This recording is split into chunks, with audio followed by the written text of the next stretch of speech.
May tira-tirang tinapay ka ba? Mga matitigas na nasa ref lang pero hindi napapansin pero hindi pa naman sira. Pwede pang kainin para ipamerienda sa mga kids mo. Huwag ka mag-alala, meron tayong recipe dyan. Pwede mong ipamerienda sa mga anak mo, pwede mo ring gawing negosyo. Start na tayo? Ito nga pala ang inyong simpleng kusinera sa Simple Bakes, bumabati sa inyo. So start na tayo! Gagamit lang tayo ng mga tira-tirang tasty bread. Usually ito nasa ref na natin pag mga 2 to 3 days na ilalagay niya natin siya sa ref. So ito na lang yung gamitin natin. Hindi ko na rin aalisin yung mga dulo kasi hindi naman na yan mapapansin na iluto na natin siya. Gumamit din ako dito ng pancake syrup. Pwede kayong gumamit ng maple syrup, pwede kayong gumamit ng chocolate syrup, pwede rin naman ang Nutella or pwede rin ang peanut butter.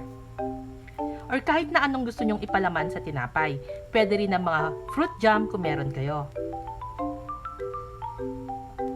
I-spread lang natin siya evenly. Konti lang din para mas tipid.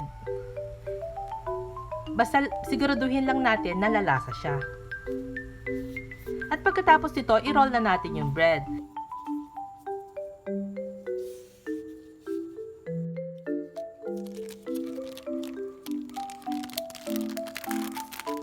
Gumamit din ako dito ng sliced cheese. Pwede naman yung i-umit ito kung wala kayong cheese or pwede rin naman yung mga isang buo na i-slice na lang kayo ng pira-piraso. Ilagay lang natin sa bread at saka din natin i-roll. Gumamit ako dito ng toothpick para ma-secure yung bread. Pwede rin ninyo siyang idikit. Gamamit kayo ng tubig, idikit nyo yung edge. Ewan ko ba kung bakit ako nag-toothpick dito. Dati naman, dinidikit ko na lang yung bread. So ito, tip na lang. Pag gumawa kayo, huwag nyo lang gamitan ng toothpick. Idikit nyo na lang yung tinapay. Dikitan nyo ng, lagyan nyo ng tubig, tapos ididikit na siya pag nilagyan nyo ng water. At kapag na-roll na nyo lahat, gagamit tayo ng 1 to 2 pieces ng egg. So dahil 14 pieces yung aking bread, gagamit ako ng 2 pirasong itlog. Sa kada isang itlog, naglagay ako ng 2 tablespoon ng water para mas dumami siya.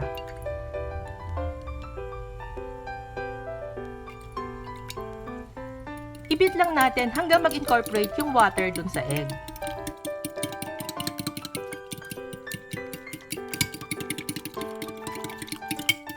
Gumamit din ako dito ng 1½ cup ng breadcrumbs or Japanese breadcrumbs. Ito ang magbibigay ng crunch sa ating bread. I-dip lang natin yung ating na-roll na bread sa egg, pagkatapos ay i-dredge natin sa breadcrumbs.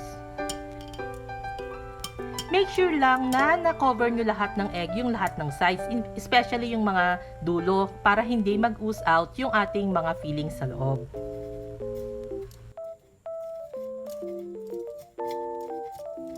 So, gawin natin to sa lahat ng ating na-roll na bread. Kung mas marami yung tira ninyo, mag-adjust na lang kayo sa bilang ng itlog at saka sa breadcrumbs.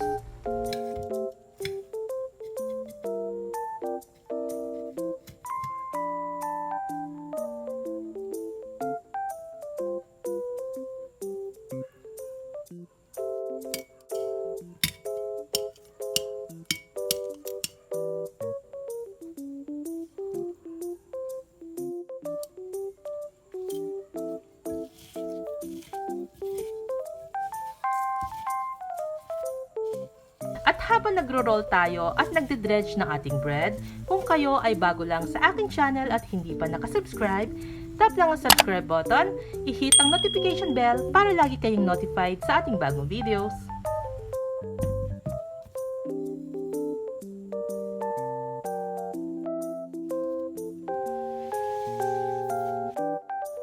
At kapag na-roll na natin lahat, mag-ready na tayo para mag-deep fry ng ating na-roll na bread. Mas better kung gagamit kayo ng ganito kagaya ng ginagamit ko para yung mga nasunog na breadcrumbs ay hindi na dumikit sa ating nalutong bread rolls. Ito iisipin nyo, simple lang siya. Napakasimpleng gawin pero masarap to. Gustong gusto ito ng mga bata at saka patok ito sa mga kids. Maganda rin siyang gawing breakfast, pwede ring snack. Lagyan mo lang ng konting arte-arte, lagyan mo ng konting egg, bacon, masarap din siya.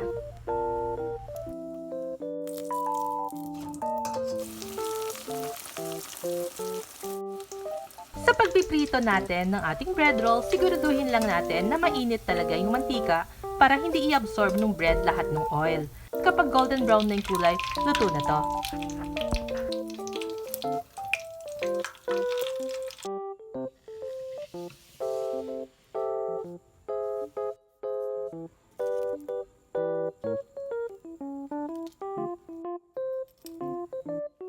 Usually ginagawa ko, mas maganda siyang i-prepare ko, i-slice mo siya into 5 to 6 pieces.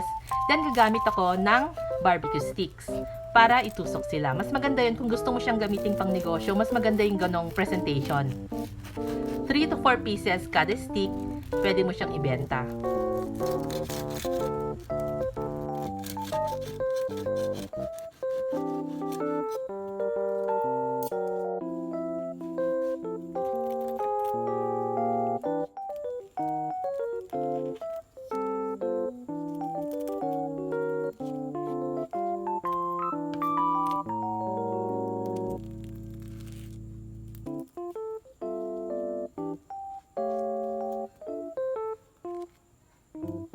Pwede mo rin naman gamitan nung mga paper plates na maliliit. Isang buong mo siyang ilagay doon, then lagyan mo ng kung ano yung gusto mong ilagay, kung ano yung feeling niya sa loob, yun din ang ilagay mo sa labas. Chocolate yung loob, chocolate syrup din ang ilagay mo. Pwede mo rin siyang gamitan ng powdered sugar, ng condensed milk kung gusto mo.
Nasa end part na naman po tayo ng ating video. Kung nagustuhan nyo ang ating recipe, mag-iwan lang po ng like at comment at mag-subscribe na rin kung kayo ay bago lang sa aking channel. At ito po ang inyong simpleng kusinera si Simple Bakes na sasabing good luck sa pagnenegosyo at sana'y kumita kayo hanggang sa muli. Bye!